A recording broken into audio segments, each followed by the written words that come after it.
Hi hello வணக்கம் friends, welcome back to our channel Vidya's paradise.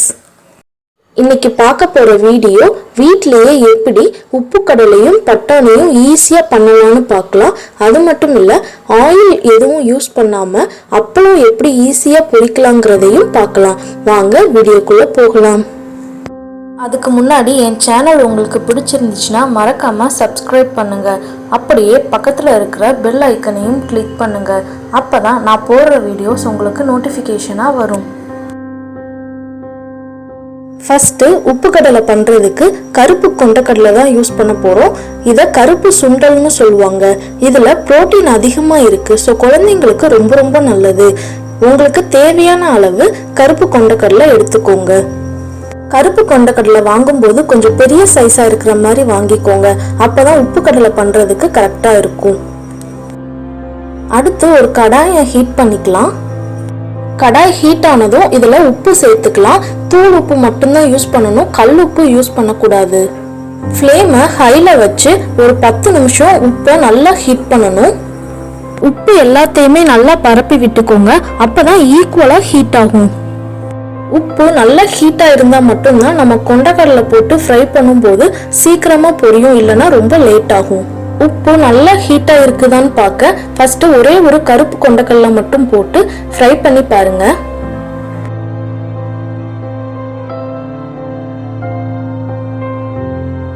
கொண்டக்கடலை நல்லா பொரிஞ்சு வருது பாருங்க. இப்போ உப்பு கரெக்டான ஹீட்ல இருக்கு.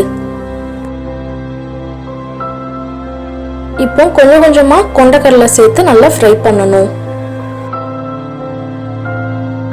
ஃப்ரை பண்ணிக்கிட்டே இருக்கணும். கொஞ்ச நேரம் விட்டாலும் கொண்டக்கடலை சீக்கிரமா கருக ஆரம்பிச்சிரும்.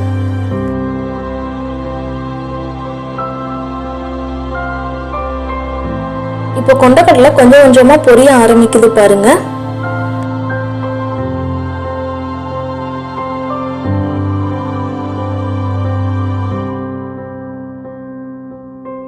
இப்போ உப்பு கடலை ஃபுல்லா ரெடி ஆயிடுச்சு. இது எல்லாத்தையுமே ஃபுல்லா எடுத்துடலாம்.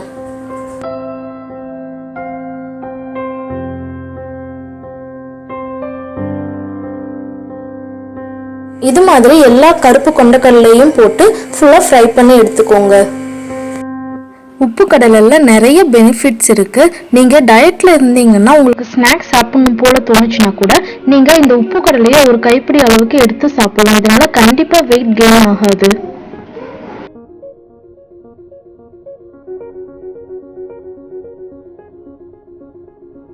இப்போ நம்ம உப்பு கடலை ரெடி. அடுத்து பட்டாணி எப்படி பண்றதுன்னு பார்க்கலாம்.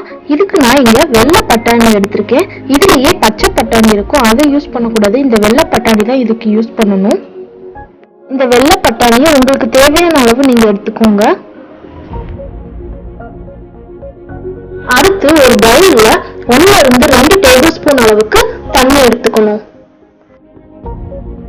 இதுல 1 டேபிள் ஸ்பூன் உப்பு ஆட் பண்ணணும். லாஸ்டா 1 டேபிள் ஸ்பூன் மஞ்சள் தூள் ஆட் பண்ணி நல்லா மிக்ஸ் பண்ணிக்கணும்.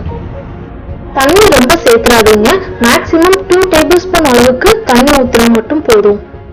இப்போ ரெடி பண்ணி வச்சிருக்கிற மிக்ஸை வெள்ளை பட்டாணியோட சேர்த்து நல்லா மிக்ஸ் பண்ணிக்கணும்.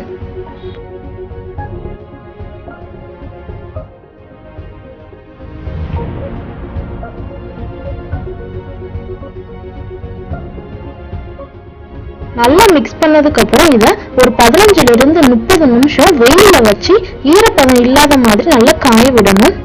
உங்களுக்கு காய வைக்கிறதுக்கு டைம் இல்லைன்னா இப்படியே கூட நீங்க ஃப்ரை பண்ணலாம். பட் ஃப்ரை பண்ணும் போது ரொம்ப வெடிக்கும். ஸோ பார்த்து ஃப்ரை பண்ணணும். நான் காய வைக்கல, இதை இப்படியே தான் இப்போ ஃப்ரை பண்ணி காட்ட போறேன். உப்பு கடலை ஃப்ரை பண்ண அதே உப்புல தான் இந்த பட்டாணியும் நான் ஃப்ரை பண்ண போறேன். பட்டாணியும் கொஞ்சம் கொஞ்சமா ஆட் பண்ணி நல்லா ஃப்ரை பண்ணுங்க. பட்டாணில ஈரப்பதம் இருக்கிறதுனால ஃபர்ஸ்ட் உப்பு எல்லாமே பட்டாணில ஒட்டதான் செய்யும். போக போக உப்பு எல்லாமே உதிர்ந்துடும். ஈரப்பதத்தோட பட்டாணியை ஃப்ரை பண்ணும் போது ரொம்ப கவனமா இருங்க, ஏன்னா ரொம்ப வெடிக்கும். உப்பு கடலை ஃப்ரை பண்ணல அதே மாதிரிதான் இந்த பட்டாணியையும் ஃப்ரை பண்ணணும்.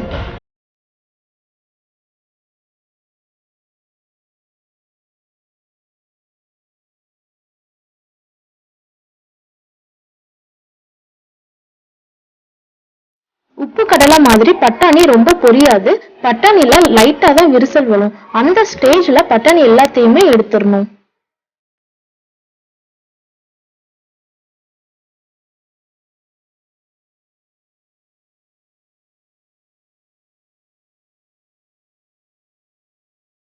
இதே மாதிரி எல்லா பட்டாணியையும் போட்டு ஃபுல்லா ஃப்ரை பண்ணி எடுத்துக்கோங்க.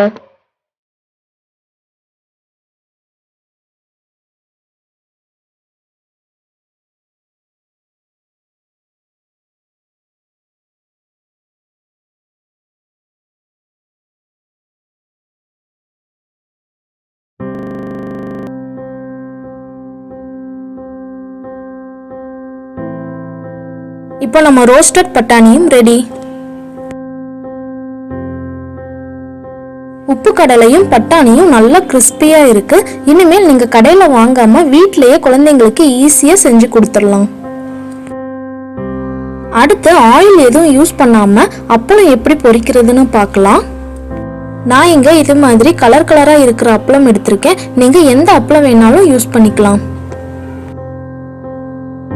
அப்பளத்தையும் கொஞ்சம் கொஞ்சமா உப்புல போட்டு நல்லா ஃப்ரை பண்ணணும்.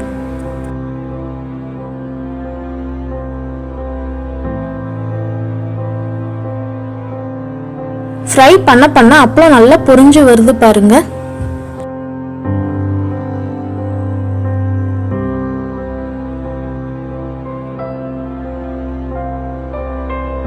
இப்போ அப்பளம் ஃபுல்லாவே பொரிஞ்சிடுச்சு. இப்போ இதையும் தனியா எடுத்து வச்சிடலாம்.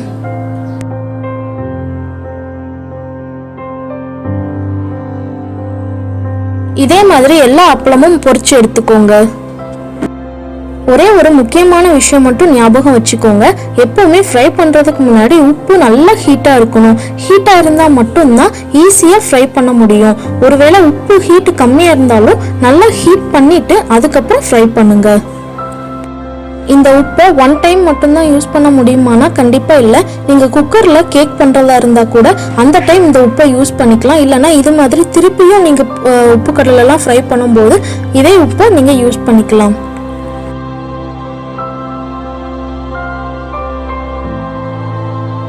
இப்போ நம்ம அப்பளமும் ரெடி ஆயிடுச்சு. இப்போ அப்பளத்தை நான் உடைச்சு காட்டுறேன். எந்த அளவுக்கு கிறிஸ்பியா இருக்குன்னு உங்களுக்கே தெரியும். பாருங்க எவ்வளோ கிறிஸ்பியா இருக்குன்னு. கண்டிப்பா நீங்களும் வீட்டில் ட்ரை பண்ணி பாருங்க. இந்த வீடியோ உங்களுக்கு பிடிச்சிருக்கும்னு நினைக்கிறேன். பிடிச்சிருந்துச்சுன்னா மறக்காம லைக் பண்ணுங்க, ஷேர் பண்ணுங்க, கமெண்ட் பண்ணுங்க. மறக்காம என் சேனலை சப்ஸ்கிரைப் பண்ணுங்க. நெக்ஸ்ட் வீடியோவில் சந்திப்போம். Until then, bye from உங்கள் வித்யா.